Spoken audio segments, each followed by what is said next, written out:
istilah zikir itu sangat luas mencakup seluruh ibadah itu zikir. Ingat, membaca subhanallah zikir, membaca alhamdulillah zikir, membaca Allahu Akbar zikir, baca hasbiyallah zikir, baca hasbunallah zikir, baca la haula wala quwata illa billah zikir, baca Al-Quran zikir. Assalamualaikum warahmatullahi wabarakatuh. Alhamdulillahirrabbilalamin, atas berkat rahmat Allah yang Maha Kuasa. Selalu kembali lagi bersama dengan channel Tasawuf Nusantara, channel kebanggaan orang-orang tasawuf, channel yang bersumber dari kajian Mursyid Thariqah Siddiqiyah Syekh Muhtarullah Al-Mujtaba. Pada kesempatan kali ini beliau akan menyampaikan tentang zikir itu adalah obatnya penyakit hati.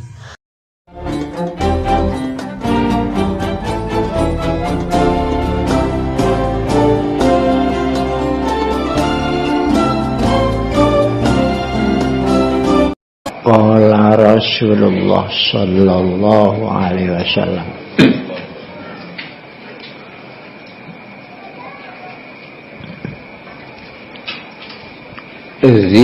zikrullahi syifaul qulub.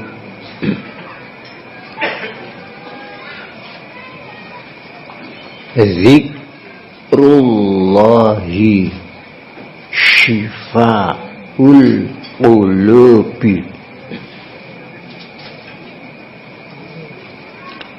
An Anas, hadis keterangan dari sahabat Anas. Artinya zikrullah, zikir kepada Allah, syifaul qulubi, menyembuhkan hati. Zikir kepada Allah, ingat kepada Allah, menyembuhkan hati.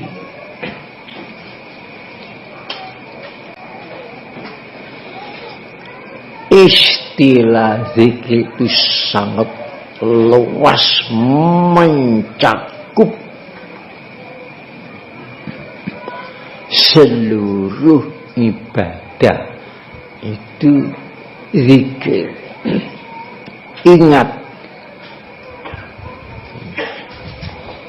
membaca subhanallah zikir, membaca alhamdulillah zikir, membaca Allahu Akbar zikir,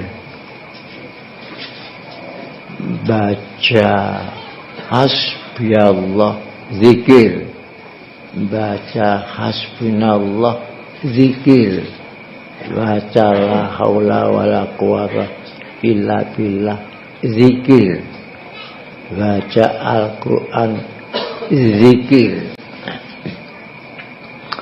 baca inna lillahi wa inna ilaihi raji'un zikir. Ingat perintah-perintah Allah zikir untuk dikerjakan, menjauhi larangan-larangan Allah zikir untuk dijauhi. Mensyukuri nikmat Allah adalah zikir. Semua zikir itu berfungsi satu titik, menyembuhkan hati. Syifaul qulub, menyembuhkan penyakit hati. Salat pun untuk menyembuhkan penyakit hati. Qala Rasulullah sallallahu alaihi wasallam, tegakkanlah, fasalli, maka salatlah, fa inna salata syifa'un, sesungguhnya salat itu untuk menyembuhkan hati. Rukuk zikir, berdiri zikir, sujud zikir, tahiyat zikir, salam zikir, semuanya itu untuk menyembuhkan penyakit hati. Utama-utamanya zikir adalah la ilaha illallah. Oleh sebab itu kalau kita membaca subhanallah, subhanallah, artinya subhanallah, maha suci Allah. Tujukan kepada hati kita sendiri supaya hati kita bersih dari penyakit hati. Subhanallah, subhanallah. Oleh pikiran diarahkan ke hati kita sendiri. Maha suci Allah, dengan harapan hati kita suci dari penyakit hati. Subhanallah, subhanallah. Setelah itu alhamdulillah, ditujukan kepada hati dengan harapan menjadi hati yang syukur. Penyakit hati itu tak terbilang banyaknya. Takabur penyakit hati, suudzon penyakit hati, hasud penyakit hati, riya ingin dipuja orang penyakit hati, yaksu putus asa penyakit hati, macam-macamnya penyakit hati, zalim penyakit hati, buruk sangka penyakit hati.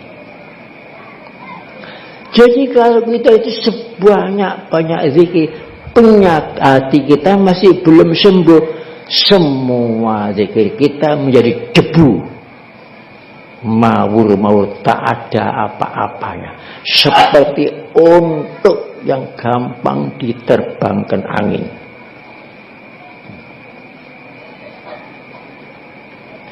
Kalau hati itu sehat, lesan sehat, pendengaran sehat, amal kita sehat. Ini nas Al-Quran. Idza saluhat saluhat, wa idza fasadat fasadat. Kalau hati sehat, semua ucapan kita sehat, pendengaran kita itu sehat, akal pikir kita itu sehat, perasaan kita itu sehat. Tetapi kalau hati tidak sehat, pasti ucapan kita itu mengandung racun. Pikiran kita itu merekayasa yang bukan-bukan. Pikiran racun, ucapan racun, pendengaran racun, akhirnya meracuni hidup kita sendiri. Kalau hati itu tidak sembuh. Itulah sebabnya dalam Al-Quran disebut fi qulubihim maradun, di dalam hati mereka itu banyak penyakitnya. Sampai disebut 10 kali dalam Al-Quran. Fi qulubihim maradun, fi qulubihim maradun, fi qulubihim maradun. Dalam hati mereka itu sakit. Apa artinya kita ibadah sejak kecil sampai menjelang tua, kalau hati kita tetap tidak sembuh-sembuh? Apa artinya ibadah kita itu? Jasmani sehat tapi hatinya sakit. Apa artinya kesehatan jasmani tanpa sehat rohani? Penyakit hati itulah yang akan menjadi siksa yang sepedih-pedihnya nanti di akhirat.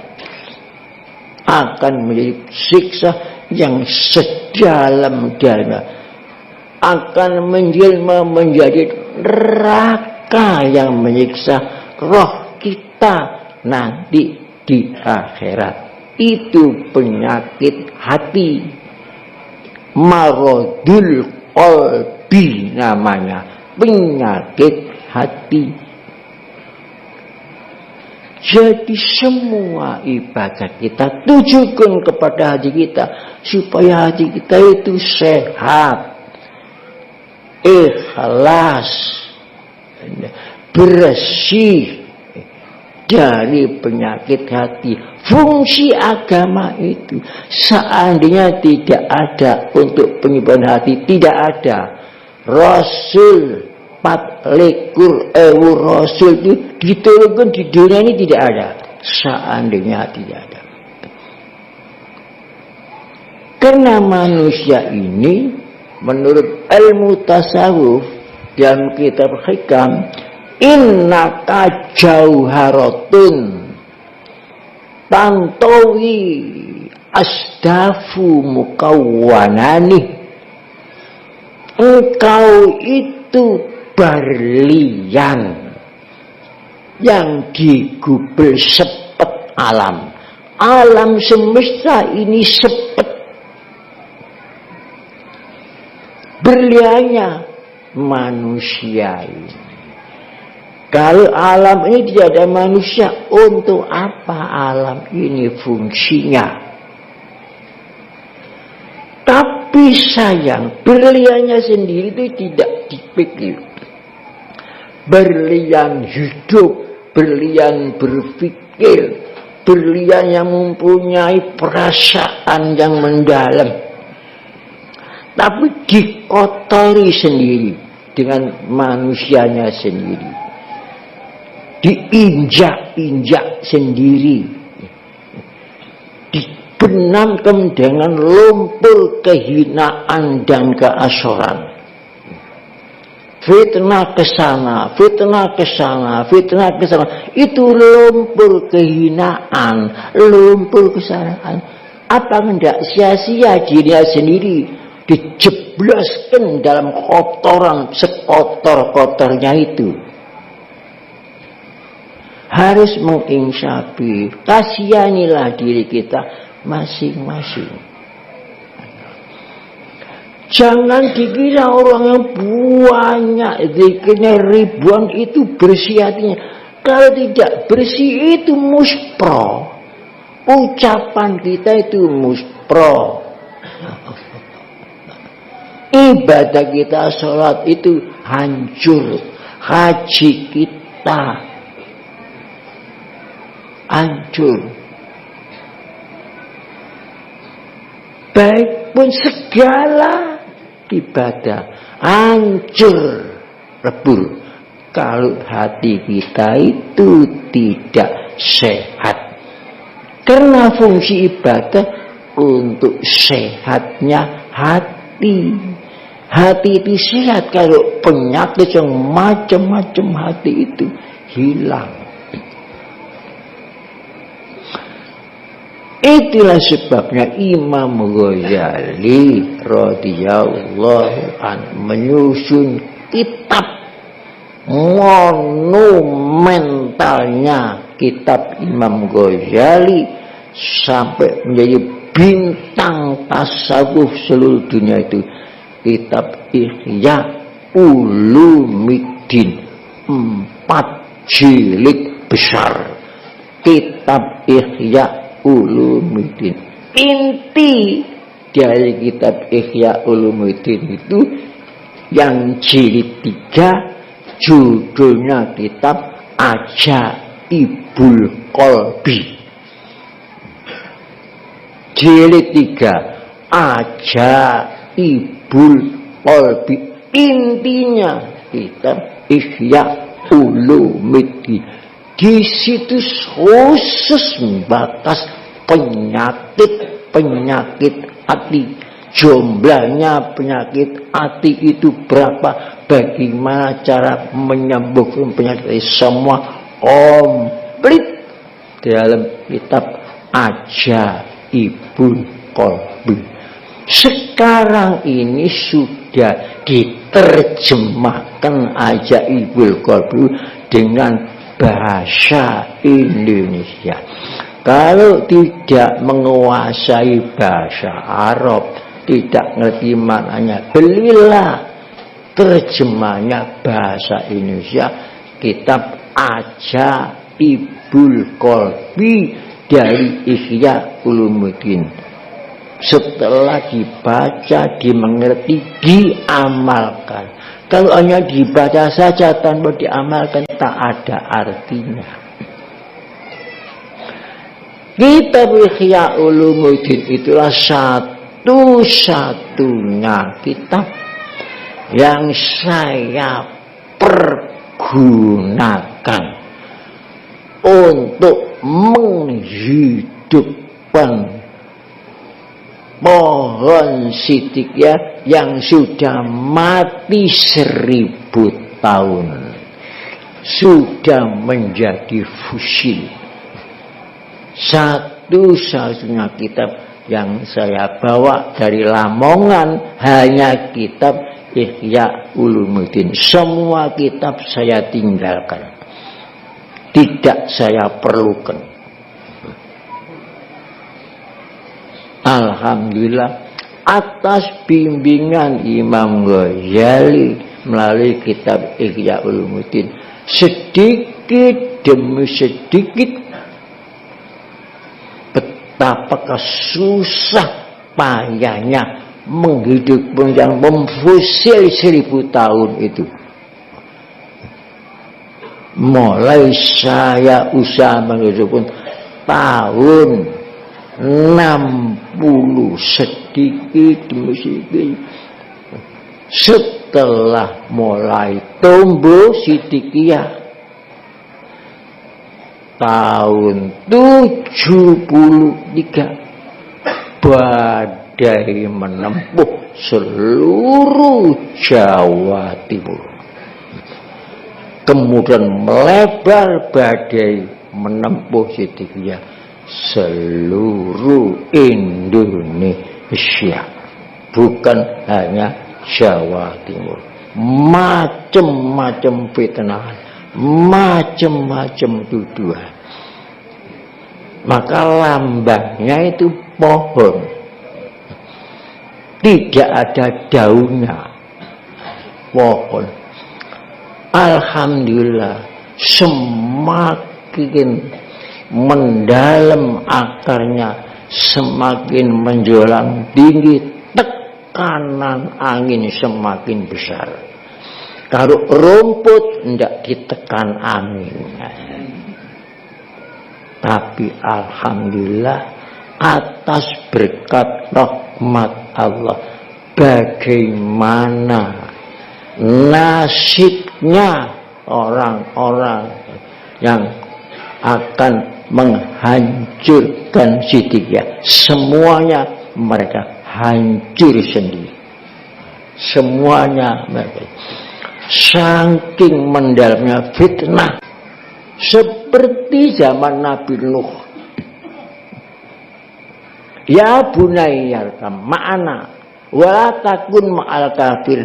Wahai anakku, marilah dengan ayah naik perahu ini. Jangan kamu beserta kafir. Bagaimana anaknya Nabi Nuh namanya Kan'an. Ya abadi sa'awi ala jabalin ya'tamuni minal ma'. Wahai ayah, saya akan berenang menuju bukit itu. Saya akan selamat dari tenggelam.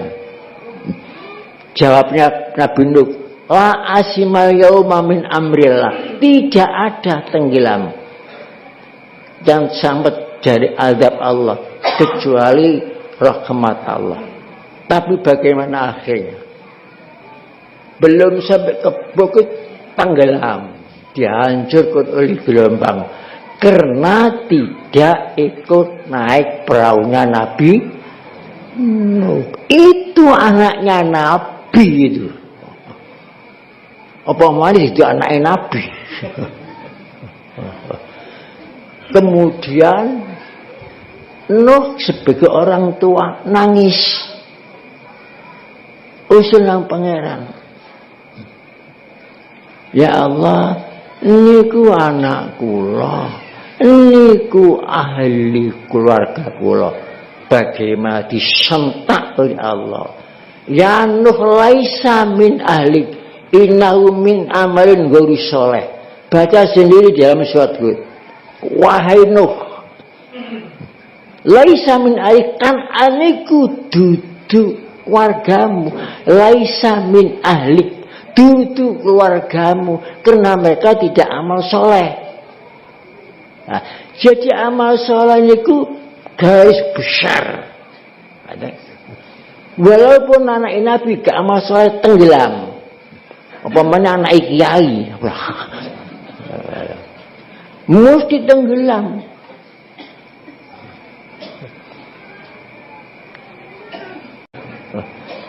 Mesti akan tenggelam kalau tidak naik perahunya Nabi Nuh, perahu la ilaha illallah.